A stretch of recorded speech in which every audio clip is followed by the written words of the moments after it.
여러분 안녕하세요. 부동산 투자의 미래 부투미 진행의 정민입니다. 부동산 시장이 강남권을 중심으로 들썩이고 있습니다. 회복세로 가는 게 아니냐는 조심스러운 전망이 나오고 있는데요. 부동산 가격의 선행 지표로 보기도 하는 재건축 아파트의 가격이 상승을 하고 또 거래량이 늘고 있기 때문으로 분석하고 있습니다. 자, 그럼 오늘도 부투미 힘차게 시작합니다.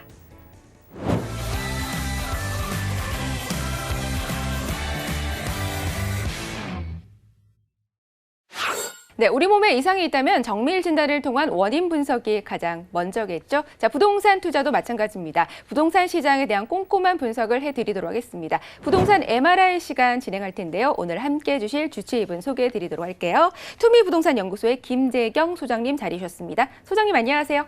네, 반갑습니다. 안녕하세요. 당신의 부동산 주치 김재경 소장입니다.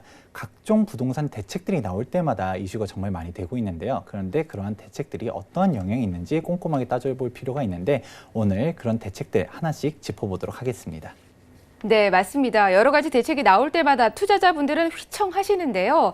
그 휘청함을 저희가 좀 도와드리도록 하겠습니다. 오늘도 아주 꼼꼼한 정밀 진단 부탁드리도록 할게요.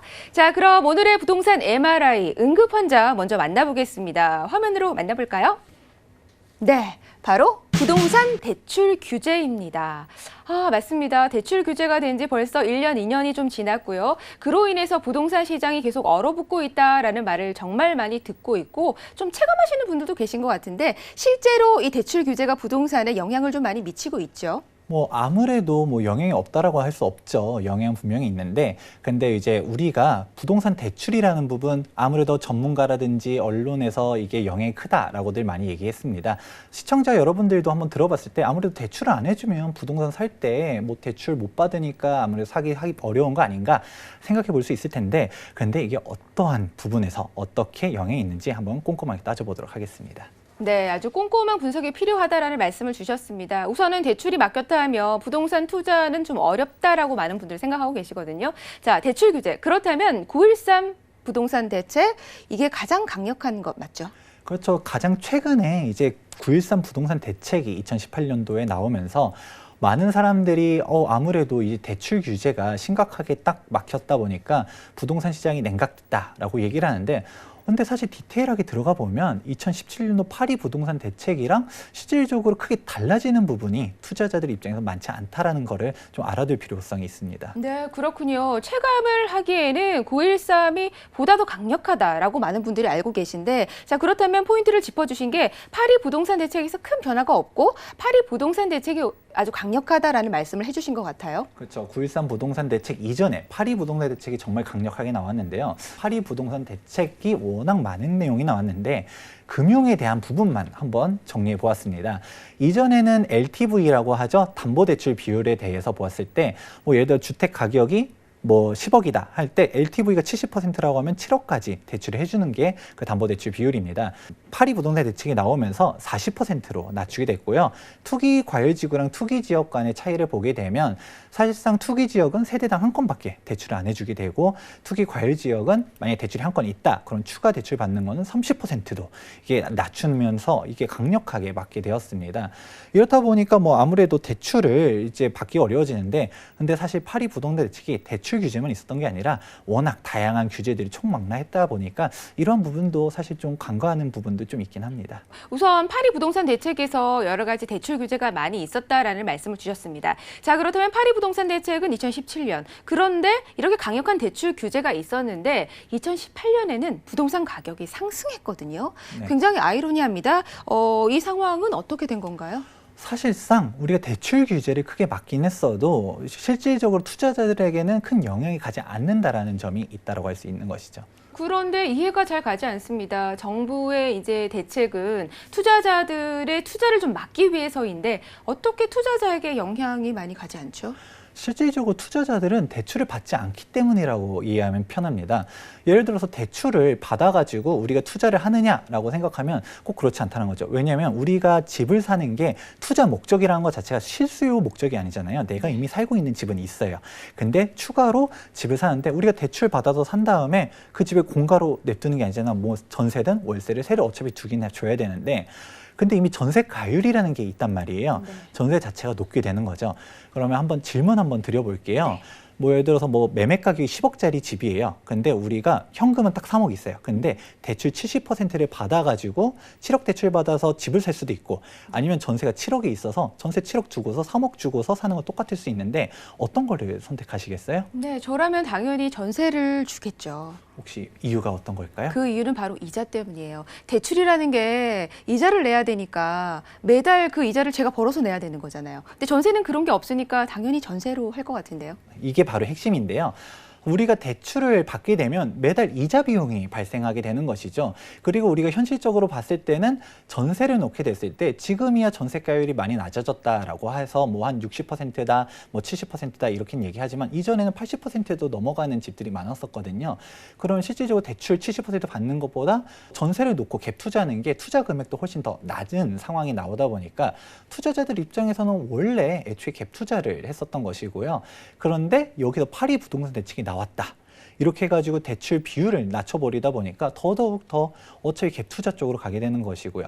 이게 실질적으로 2018년도 때 봤을 때 파리 부동산 대책으로 인해서 대출에 대해서 꽁꽁 묶어놨어도 투자자들은 충분히 집을 샀을 수 있었다라는 점 알 수 있습니다. 대출을 규제했지만 결국 투자자들은 갭 투자로 투자를 했기 때문에 큰 영향이 없다라는 말씀을 주셨습니다. 자, 그렇다면 갭 투자만 하면 투자가 다 될 것 같은데 우리가 언론에서 보면 이 갭 투자를 해서 굉장히 리스크를 안는 사례들을 많이 봤거든요. 그런 경우는 어떤가요? 이 언론에서 보다 보면 갭 투자 위험하다, 리스크 있다 이런 얘기들을 분명 들어봤을 겁니다. 그것 중에 가장 큰 게 핵심은 바로 전세 가격이 낮아지다 보니까 갭 투자를 했어요. 근데 그 전에 전세 가격이 뭐 2억이었는데 뭐 2천만 원이든 3천만 원이 더 빠진다. 그럼 내가 돈을 더 집어넣어야 되기 때문에 그렇기 때문에 당장 돈이 없으면 어떻게 할 수가 없잖아요. 그 때문에 뭐 갭 투자 많이 해놨다가 뭐 파산한다 이런 얘기들도 들어볼 수도 있고요. 하우스 푸어 얘기도 요즘 들어서 나올 수도 있는 건데 근데 이런 부분들은 사실 일부 지역들에 대해서 나오고 있습니다. 아파트의 매매 가격이랑 전세 가격 차이가 1,000, 2,000밖에 안 하는 데들도 있었어요. 네. 근데 반대로 생각해 볼게요. 이렇게 전세 가격에서 1,2천만 원만 더 주면 집을 살 수 있는데도 사람들이 안 샀을 때는 그만한 이유가 있지 않았을까요? 그렇다 보니까 사실 그렇게 소액으로 갖다 여러 집들을 샀을 때 대세 상승장이 돼가지고 그럴 때는 크게 돈을 벌었을 수도 있지만 전체적으로 좀 침체가 되게 되면 이런 사람들은 크나큰 손실을 볼 수가 있기 때문에 지역 선정에도 좀 중요한 부분들이 있다라고 할 수 있습니다. 네, 그렇군요. 뭐 지역 선정도 잘 하셔야 되고요. 상승 요인들 좀 꼼꼼하게 체크를 해보는 게 그렇게 갭 투자를 하시는 게 꼭 필요할 것 같습니다. 자, 그렇다면 이 대출 규제가 실제로 투자자들에게는 정말 아무런 영향을 미치지 않았습니까? 뭐 사실 전혀 영향이 없다라고 하면 거짓말이겠죠. 영향이 주는 부분들이 있습니다. 예를 들어 가장 대표적인 데가 재건축 시장이라고 할 수 있는데요.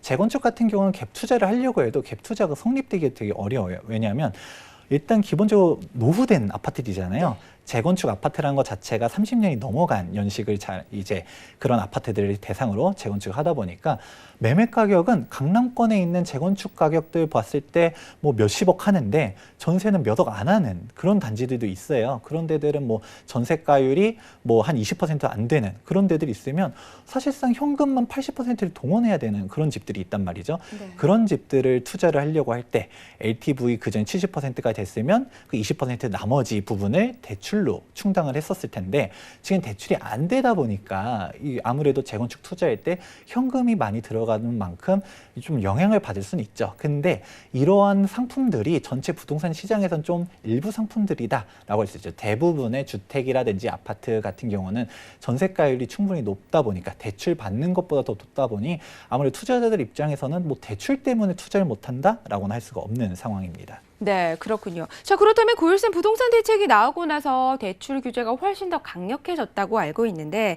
이 언론에서도 꽉 막았다라는 표현을 쓰거든요. 자, 더 심각해진 게 아닌가요? 어떤가요? 사실상 좀 더 심각해진 건 맞습니다. 한번 표를 보실까요? 보시게 되면 파리 부동산 대책과 9.13 부동산 대책에 따른 이제 대출 규제 차이를 보게 되는데 LTV를 같은 경우는 뭐 40% 똑같아요. 근데 뭐가 강력해졌냐 하면 밑에 보시면 주택 보유 시 대출이 안 된다라고 적혀 있는 게 보일 겁니다.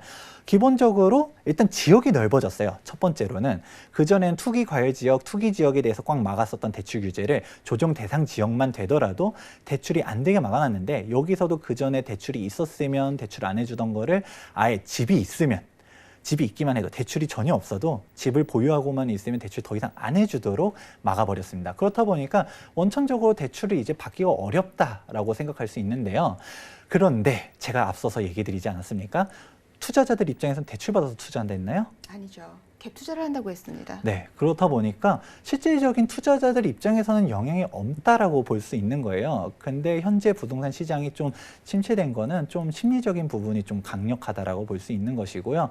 적용이 안 됐었을 때 파리 부동산 대책 때와 마찬가지로 2018년도 때를 보면 부동산 가격이 크게 상승하지 않았습니까? 이런 심리적인 부분이 좀 개선된다 보면 아무래도 부동산 가격이 또다시 올라가는 부분이 뭐 대출과 상관없이 또다시 재현될 수가 있다는 점 참고해 주시면 좋을 것 같습니다. 네, 그렇다면 부동산 시장이 침체된 것은 이 심리적인 요인이 뭐 메인이다라고 볼 수 있을까요? 그렇죠. 방금 전에 얘기 드렸던 것처럼 결국 대출 규제를 놓고 봤을 때 파리 부동산 대책이랑 9.13 부동산 대책이랑 큰 차이가 없다는 얘기를 해드렸잖아요. 어차피 서울에 투자한 사람들 같은 경우는 실질적으로는 이제나 지금이나 똑같다. 대출받기 어렵다.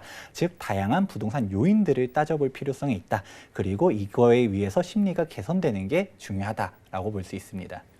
네, 대출 규제가 투자자에게는 큰 영향을 미치지 않는다라는 말씀을 주셨습니다. 자, 그렇다면 실제 소유하는 실소유자에게는 이 대출 규제를 조금 허용해주거나 좀 풀어주면 좋지 않을까요? 그런데 이게 현실적으로는 좀 난감한 부분들이 있습니다. 정부 입장에서 대출을 허용해 주기가 어려운 게 바로 가계대출 때문인데요. 가계부채가 얼마나 심각한지 한번 표를 보면 알 수 있습니다.